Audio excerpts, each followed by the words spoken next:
आखिरी बात मैंने कड़वी कही थी, मैं मानता हूँ, लेकिन वो अंदर से कहता हूँ, ये देशद्रोही मैंने बोला। कहते हुए बहुत पीड़ा होती है मुझे, लेकिन आप ये बताइए, जो हिंदू और मुसलमान में लड़ाए, जानबूझ के उन्हें लड़ाए और इस एम से लड़ाए कि इससे मुझे वोट मिल जाएंगे, आप बताइए वो देश का दोस्त है कि दुश्मन?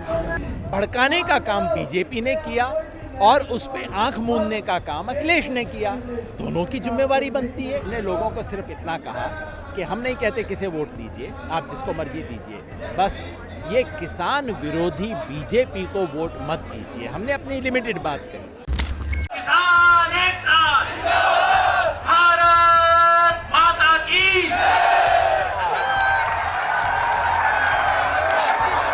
जितनी भारी भीड़ है उसमें हम बड़ी मुश्किल से मिन्नतें करके मंच पे आए हैं। मंच पे हमारे साथ योगेंद्र यादव हैं। थोड़ी देर पहले इनका भाषण हुआ है। यूजुअली गुस्सा नहीं आता इनको, लेकिन सर आज मैंने आपके भाषण में एक चीज़ सुनी कि योगी नहीं देशद्रोही है। ये बीजेपी की लैंग्वेज नहीं है एक, और मतलब यूजुअली आप इतने एग्रेसिव या इतने गुस्से में नहीं होते, तो ये क्या नया है? गुस्सा नहीं है भाई, ये सच है। एक एक चीज़ के मैंने आंकड़े बताए। मैंने क्या कहा? मैंने कहा योगी नहीं ढोंगी है।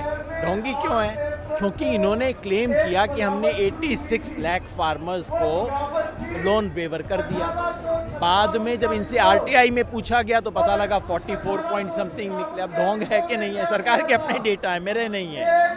दूसरा मैंने कहा कि योगी नहीं फरेबी है। आपको कहते हैं कि हम फसल बीमा योजना बढ़ाएंगे। जब इनकी सरकार शुरू हुई तो फसल बीमा योजना में 72 लाख किसान थे, अब 47 रह गए हैं। फरेब हुआ कि नहीं? तीसरा मैंने कहा योगी नहीं लुटेरा है। लुटेरा क्यों कहा? क्योंकि इन्होंने कहा था किसानों को फसल का दाम देंगे, और फसल का दाम देने की बजाय इन्होंने 4 साल से गन्ने का दाम नहीं बढ़ाया है। सरकार खुद कहती है कि कॉस्ट ऑफ प्रोडक्शन गन्ने की है 343 रुपीज़। सरकार कॉस्ट अब दे रही है प्राइस 325 रुपीज़। बताइए लूट है कि नहीं है? जो ड्यूज़ हैं, किसान ने जो अपना बेच दिया गन्ना, उसके ड्यूज़ जो उसको मिलने बाकी हैं, पता है कितने हैं? 7,295 करोड़ रुपीज़ इस सीज़न के। पिछले सीज़न के हैं 4,800 करोड़ रुपीज़। और बीजेपी ने अपने मैनिफेस्टो में ये बात कही थी कि हम तो किसानों को जो ड्यूज़ हैं उस पर इंटरेस्ट भी देंगे। इंटरेस्ट है 8,700 करोड़ रुपीज़। तो बताइए लूट है कि नहीं है? मैंने लुटेरा कह दिया इनको। और मैंने कहा जुमलेबाज हैं। इन्होंने कहा था हम एक दाना फसल का खरीदेंगे। सरकार का आंकड़ा आ गया। पता है कितना गेहूं खरीदा इन्होंने? उत्तर प्रदेश के प्रोडक्शन का 1/6 खरीदा है। कहा था 100% खरीदेंगे। सरसों खरीदा है 1%, मूंग 0%, चना 0%, सोयाबीन 0%। तो बताइए मैं जुमलेबाज कहूँ या नहीं?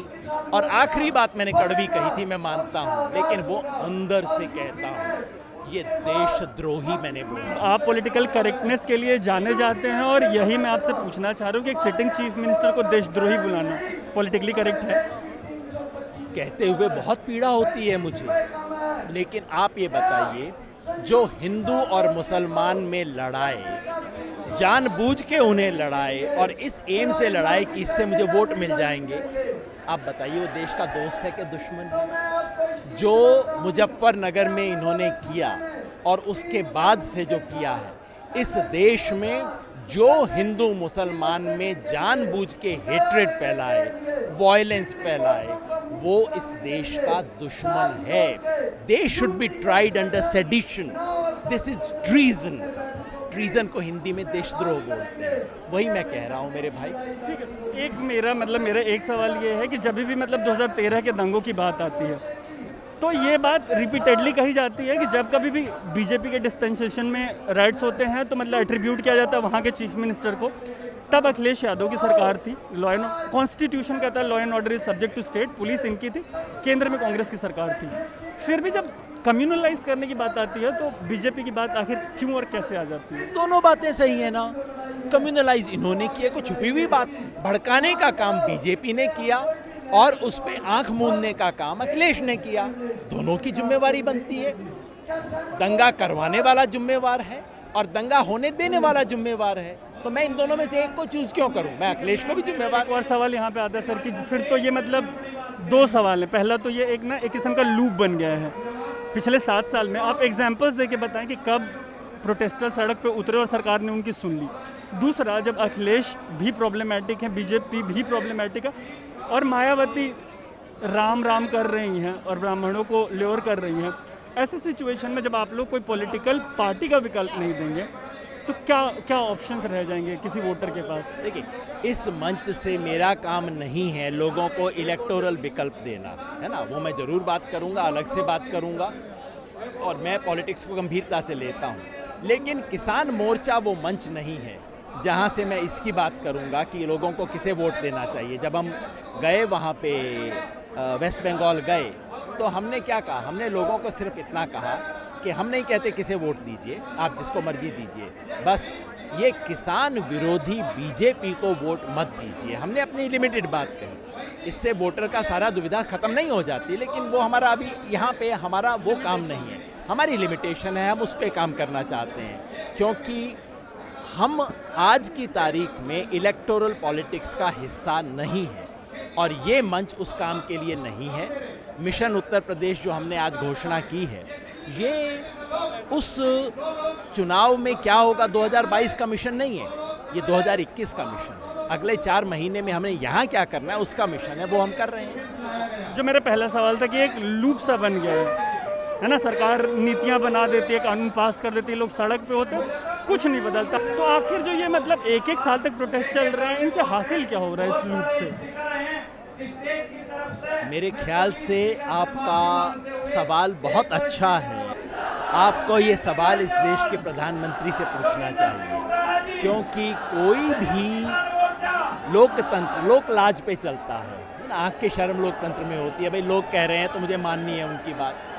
पिछले 7 साल से इस देश में लोकतंत्र की हर मर्यादा को ताक पे रख दिया गया है और आप, मुझे विश्वास है आप प्रधानमंत्री से सवाल पूछना चाहते हैं। प्रधानमंत्री से पूछा जाना चाहिए क्या कर रहे हो, लोग बोल रहे हैं, सड़क पे हैं, तुम सुन नहीं रहे हो।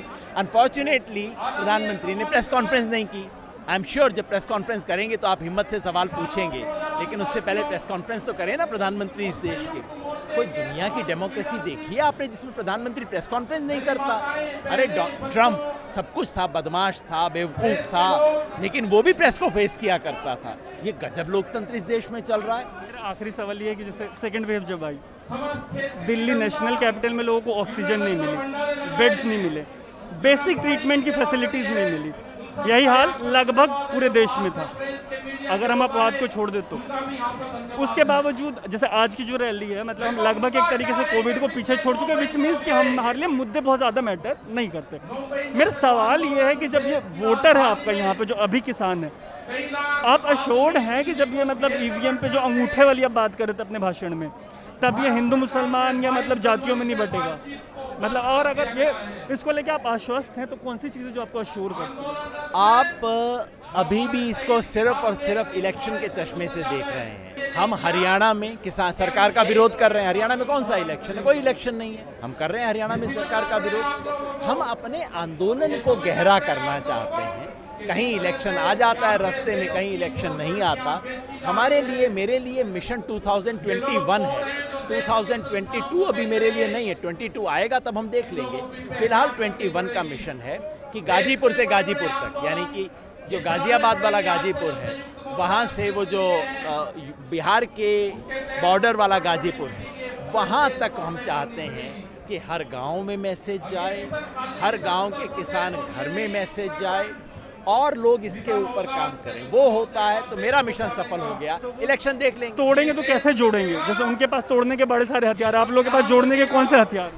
पहले तो हम दिल जोड़ रहे हैं, किसान को याद दिला रहे हैं कि मेरी जाति किसान मेरा धर्म किसानी। तो हम सबसे पहले तो दिल जोड़ेंगे भाई, तो वोट वगैरह तो बाद में आते हैं। दिल जोड़ेंगे और वो दिल जुड़ रहा है। आप देखिए, इस मंच पे देखिए, आप देखिए मुजफ्फरनगर के लोगों से पूछिए। आज इस सभा में मुसलमान हैं जो कि आज से अगर आप 1 साल पहले करते तो आते नहीं। तो बदलाव आया है, वो एक शुरुआत है। मैं नहीं कहता कि सब कुछ एक चुटकी में ख़त्म हो जाएगा, लेकिन बहुत बड़ी शुरुआत की है। वो तोड़ेंगे, हम जोड़ेंगे। ये थे मेरे साथ योगेंद्र यादव, मंच से जो इन्होंने बातें कही और आज की रैली और मुजफ्फरनगर जैसे शहर जिसने 2013 के बाद भारत की राजनीति को रेडिकली बदल दिया, उसको लेकर हमने डिस्कशन किया। उम्मीद है कि जो यहाँ महापंचायत हुई है उसमें हमारी जो तमाम स्टोरीज हैं, ये जो बातचीत है, आपको उससे इंसाइट्स मिल रहे होंगे कि किसान आंदोलन अब किस डायरेक्शन में जा रहा है, 2022 के चुनाव में क्या होगा। आप देख रहे हैं अनकट, मेरा नाम है तरुण।